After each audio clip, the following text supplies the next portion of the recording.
UFC Nashville, Derrick Lewis versus Tallison Teixeira takes place this weekend. And it's not the best card, but there are some notable names and there are some hidden gems that are in this card that I am somewhat excited to see. So I'm going to cover every single fight on this card regardless, starting with the early prelims, ending with the main event.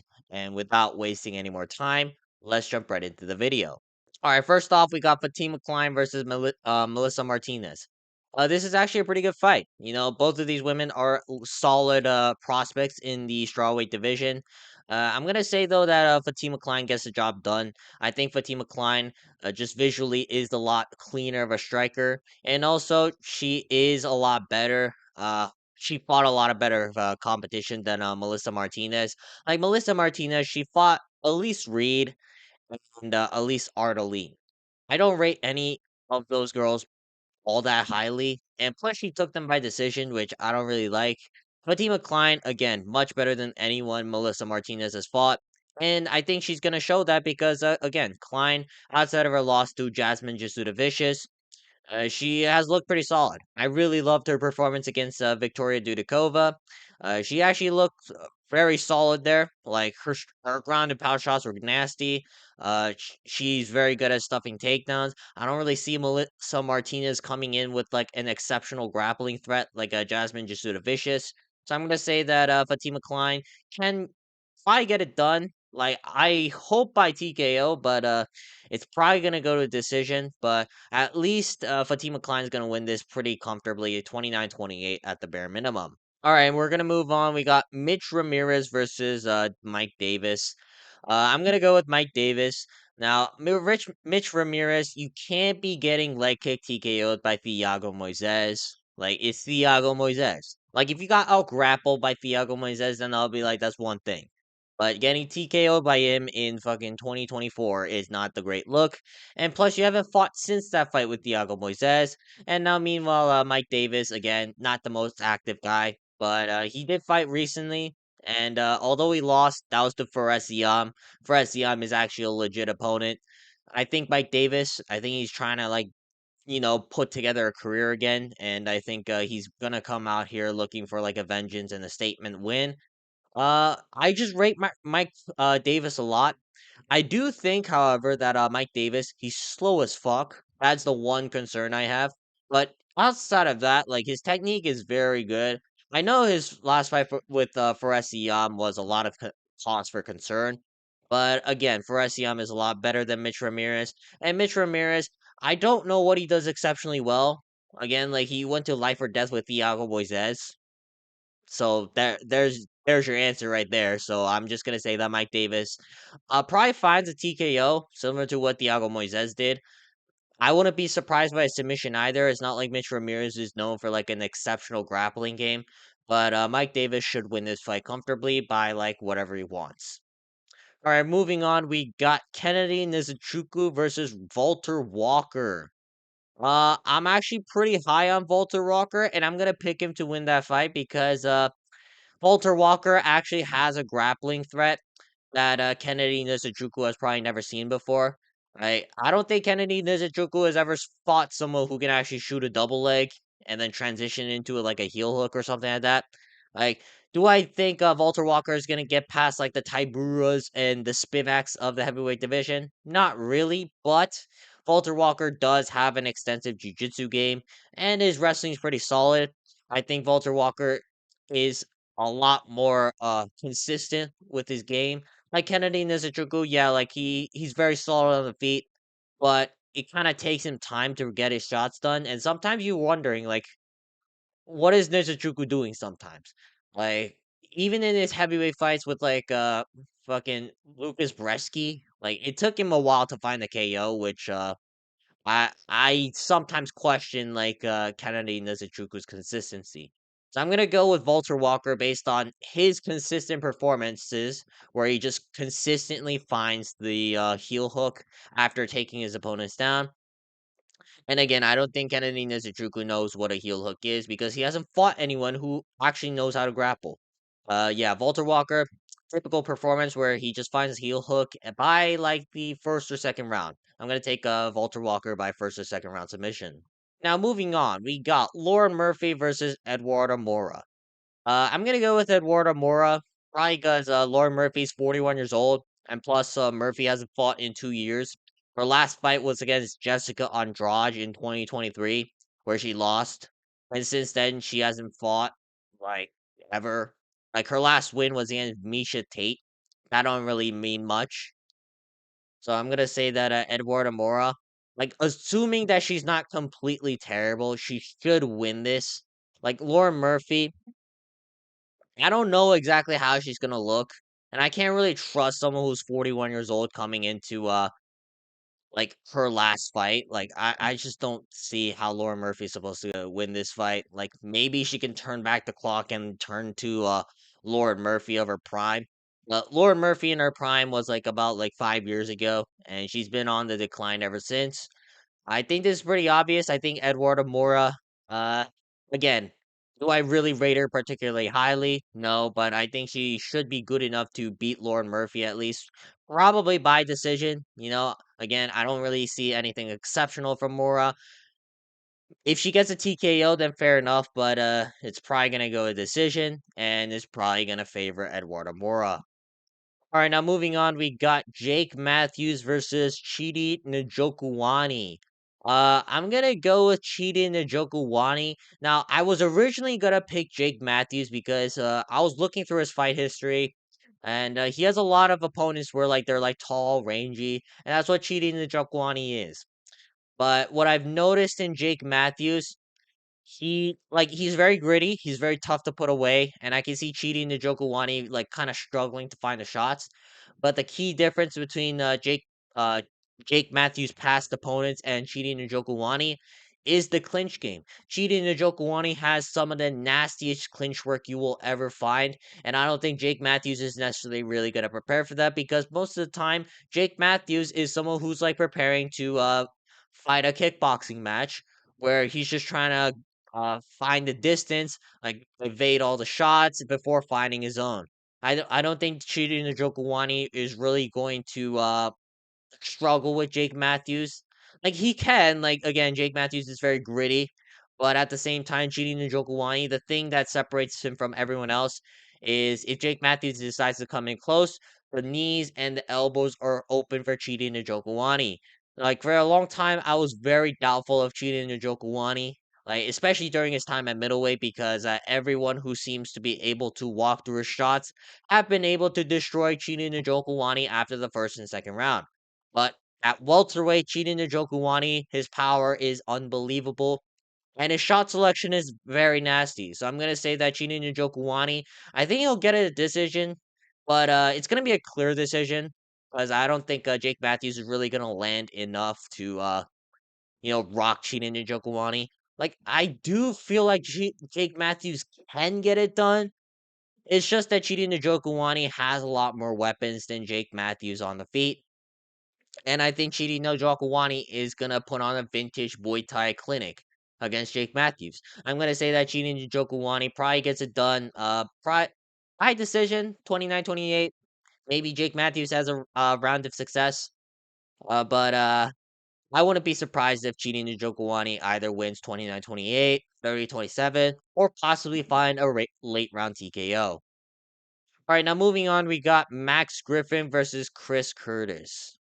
I'm gonna go with Chris Curtis. I don't really rate Max Griffin all that highly, and he hasn't looked the best in his last few fights. Like his fight with Neil Magny, Michael Chiesa, like he looked really bad in those fights. Now, this is approachable for Max Griffin because unlike the other two, Chris Curtis isn't exactly here to wrestle and grapple. Chris Curtis is gonna stand and bang, lock horns, and trade in the pocket in the phone booth. But at the same time, I don't really rate Max Griffin striking all that highly. Like, he should put away Michael Chiesa. Let's be real. Like, I understand that Michael Chiesa, his submission game's very good, but you should be able to put away Michael Chiesa on the feet if you're like any sort of prospect. And I don't think Max Griffin is as good as people think, which is why I'm gonna go with Chris Curtis. Now, there are some concerns. Chris Curtis is making his welterweight debut from middleweight. And as you guys know, welterweights are night and day better compared to middleweights. But again, Chris Curtis, It's not like he's going up against like a slick striker with like exceptional power. Like this is Max Griffin. Max Griffin is an unk who's got decent boxing and barely anything else. So I think this is a very approachable matchup for Chris Curtis. I think if they get in the phone booth, I can see Chris Curtis just getting the better of the exchanges because Chris Curtis actually hits a lot harder than Max Griffin. And also defensively, I think Chris Curtis is slightly better. So I'm just gonna say that Chris Curtis, he's gonna use his boxing against Max Griffin to win a 29-28 decision. Just he's gonna land the more damaging shots, and I think he's gonna look a little bit cleaner throughout the whole fight, especially in the later rounds. There are some concerns because again, he's moving it down to welterweight, but I think Chris Curtis is skilled enough to get the job done. All right, now moving on, we got Junior Tafa versus Tuco Tokkos.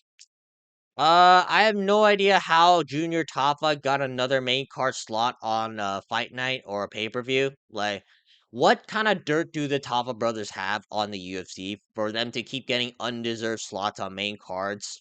Because like they keep losing every single fight since 2022. I don't recollect a single fight that they've won since like fucking Russia declared war on Ukraine. Like, yeah, that's been a while. That being said, Tuco Tokos, not the best level up opposition. He's kind of the guy you kind of give to for a layup. You know, he got brutally murdered by Joe Piper, brutally murdered by fucking Zhang Ming Yang, and he got pieced up by Navajo Sterling, I believe. That being said, I'm gonna go with Tuco Tokos. I don't rate Junior Tafa at all. Like for a top five glory kickboxer at heavyweight at some point. Like you would think Junior Tafa would know what a leg kick is. Unfortunately, he doesn't. Like he got leg kick TKO'd by Rodri. Wait, I forgot. He got cut from the UFC, but like it was a random heavyweight blob that just kept leg kicking him for a like eventual TKO. And outside of that, he also lost to Valter Walker via submission. I don't like that either. And plus, he's moving down from heavyweight to light heavyweight. Again, the difference between light heavyweights and heavyweights in terms of skills is astronomical. So, although Hugo Tokos is typically used as the stepping stool of the light heavyweight division, I think he's better than Junior Tafa. I think Tuco Tokos should find a way to win this fight. I don't know how necessarily. It's probably going to go to a decision because I don't rate Justin Tafa all that highly. Or I'm sorry, Junior Tafa all that highly. I don't think there's a difference between either one, but the Tafa brothers are complete cheeks. Hopefully, the Tafa brothers get cut after this fight. I know, knowing the UFC, they won't because the UFC had like 3 years to cut the Tafa brothers, but it's just clear that the Tafa brothers aren't UFC caliber. Whereas Tuco Tokos, like, yeah, is he all that great? No, but I think he's like bottom of the barrel of UFC caliber in the light heavyweight division, and Junior Tafa isn't UFC caliber at all. All right, moving on, we got Vitor Petrino versus Austin Lane. Ah, I'm gonna go with Vitor Petrino, very hesitantly. I know that Vitor Petrino, he got knocked out in his last fight by Dustin Jacoby. And before that, he got guillotined by Anthony Smith. Shame on you, Vitor Petrino, for getting guillotined by Anthony Smith. That being said, again, the skill gap between light heavyweights and heavyweights are astronomical. Vitor Petrino is moving up to heavyweight, and he's taking on Austin Lane. I don't rate Austin Lane's skills all that highly. He's just a very athletic and tough guy who's kind of learned jujitsu, striking, wrestling, like, I don't know, like a couple of years ago. I'm gonna say that Vitor Petrino, like, yeah, his chin might be kind of cooked, and it's not like he's all that technically good defensively, but I think it's more than what Austin Lane has to offer. Austin Lane, he doesn't really have pop in his shots. He kind of fights like an NPC heavyweight, which is kind of weird to say, even though he has an athletic build. I don't think Austin Lane has any sort of threat against Vitor Petrino. Whereas Vitor Petrino, yeah, even though he lost to Justin Jacoby and he got guillotined by Anthony Smith, he's got some nasty power. Uh, his wrestling can work against like people who don't know what they're doing, and I question if Austin Lane knows what he's doing sometimes. So I'm gonna say that Vitor Petrino can get this job done. Probably like I don't know, probably like a 29-28 decision, 30-27 decision. I don't really rate Vitor Petrino all that highly, but at the same time, I think Petrino can defeat a certain level of opposition, like Austin Lane here, who is probably at best just gonna come out here trying to look to clinch wrestle, probably leg kick at range, just doing the typical NPC shit in the heavyweight division. So I'm gonna say that Vitor Petrino can get the job done within like 3 rounds. All right, now moving on, we got Nate Landwehr versus Morgan Charriere. I'm gonna go with Nate Landwehr. Now I understand that he's 37 years old, and I understand his last performance against Duho Choi didn't look all that impressive. But at the same time, I think Duho Choi is massively underrated, and I think Morgan Charriere is massively overrated. Like he's coming off the loss against Nate Landwehr a couple months back, and before he fought Gabriel Miranda, but let's be real, Gabriel Miranda shouldn't be in the UFC, and it took Morgan Charriere till the second round to find the knockout shot against Gabriel Miranda. And then before then, he fought Chepe Mariscal. Now Chepe Mariscal is actually really good, so and that was a very close fight that you could have given to Morgan Charriere. I'm be real though. I don't really rate Morgan Charriere. I don't rate his output. He kind of waits a lot of his fights in order for someone else to throw. And you can't be really doing that against Nate Landwehr unless you're like a very technically clean striker who can like counter very efficiently. It doesn't really work against Nate Landwehr because Nate Landwehr, he kind of works a lot of people. He's very known for his output, and he's known for drowning people in pace. I think Morgan Charriere, he has like decent offense with his striking, and his grappling is overall solid. It's just that he hasn't fought anyone like Nate Landwehr who can like just tank a few shots and then proceed to just go out there and drown people in the later rounds. I'm gonna say that Nate Landwehr gets the job done probably within the later rounds. Again, Morgan Charriere, I don't respect his output. So while although he hits hard, I don't see Nate Landwehr really dying of one punch. And it's not like Landwehr has been known for getting knocked out. I can see Landwehr by the second and third round picking up his pace, taking Morgan Charriere down, and just ragdolling him from there. So I'm going to say that Nate Landwehr probably gives up the first round, but by rounds 2 and 3, he should pull away and win a 29-28 decision. All right, now moving on, we got Calvin Kattar versus Steve Garcia.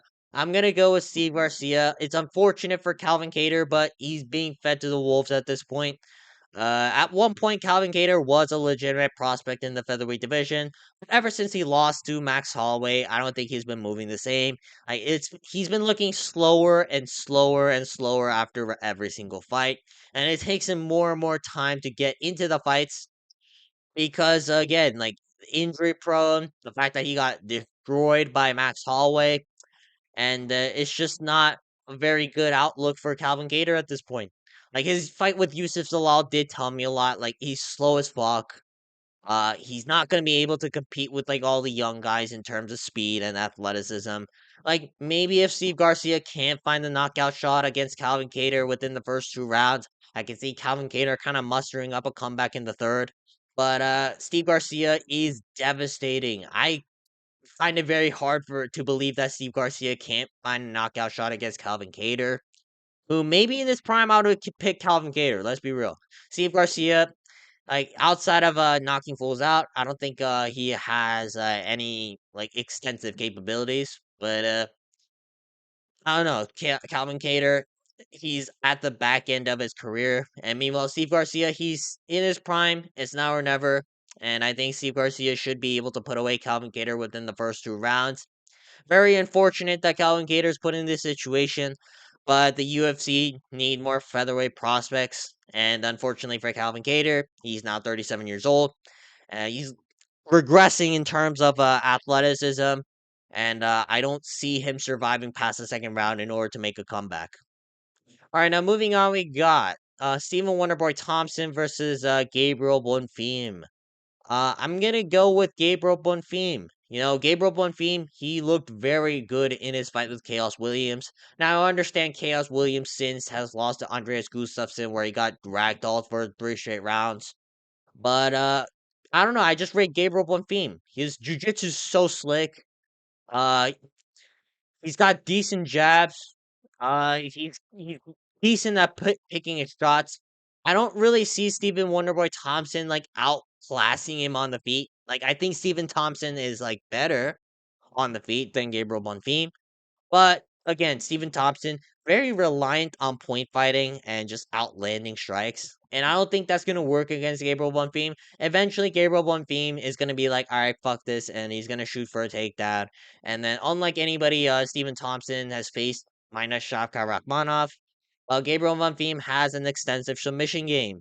Gabriel Bonfim, I think, once he takes the back of Stephen Thompson, it's going to be very hard for Stephen Thompson to get out of a bottom position. And I think Gabriel Bonfim should find the submission within the first 2 rounds. I would say by rear naked choke. We know that Gabriel Bonfim has a nasty rear naked choke. He's got a nasty darce. Like, just look at what happened to Chaos Williams if you haven't seen that fight. I'm gonna say that Gabriel Bonfim should get the job done probably by round 2 submission. I can see Gabriel Bonfim kind of playing with Stephen Thompson on the feet first. Maybe Thompson wins the first round because Bonfim, like, yeah, his striking's decent, but Thompson's striking is a lot cleaner. By rounds 2 and 3, I think Bonfim is actually gonna start to look to grapple. And I think Bonfim is going to submit Stephen Thompson, unfortunate as that sounds. And I think that's going to be the end of Stephen Thompson's career.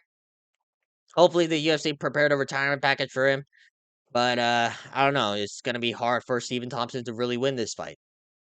All right, now last but not least, we got Derrick Lewis versus Tallison Teixeira.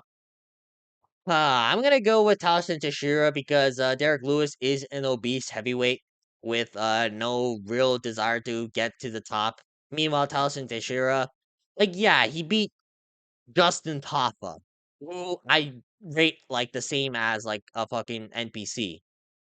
But Tallison Teixeira, I think he's like 25 years old. He's actually willing to train as a mixed martial artist. He's actually trying to get into shape. And I don't think there's going to be any grappling threat against Tallison Teixeira. Like Derek Lewis, I don't know. Like at this point, like how is he still in the top 10 of the heavyweight division? Like I really question that sometimes.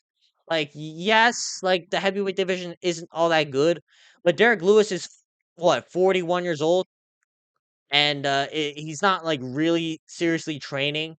Like all he talks about is fucking Popeye's chicken whenever he's in like the media days, and talking about how he wants to keep fighting cab drivers. Like, let me tell you this: Tallison Teixeira ain't no cab driver. I mean, Tallison Teixeira is actually a legitimate mixed martial artist, and there isn't gonna be a grappling threat because it's fucking Derek Lewis. So I'm gonna say that Tallison Teixeira, he's gonna probably like outstrike Derek Lewis. You gotta consider that Teixeira is like what 6 feet 7 inches tall with the reach advantage. I don't know exactly by how much, but I just know that Tallison Teixeira is a lot larger than a Derek Lewis. Not like in total weight, but just like in frame. And I think Tallison Teixeira will be able to pick apart Derek Lewis. There is a worry that Derek Lewis just suddenly comes out here and be like, "Let me throw a flying knee for no reason," or let me just I don't know, just do some bullshit and see if it works. But I think Towson Teixeira is a little bit too uh, clean for Derek Lewis, in my opinion. And you never really know if Derek Lewis is actually trying in every single one of his fights. And therefore, I'm going to go with Towson Teixeira because he's actually trying to train to be a world champion in the UFC. All right, that's going to be it for today's video. Leave a comment down below how excited you guys are about UFC Nashville, Derek Lewis versus Talishan Teixeira. Again, it's not the best card, but it could be a lot worse. But regardless, other than that, leave a comment down below what kind of content you guys want to see from me next. And make sure to like and subscribe. And until then, I will see you guys next time. Peace.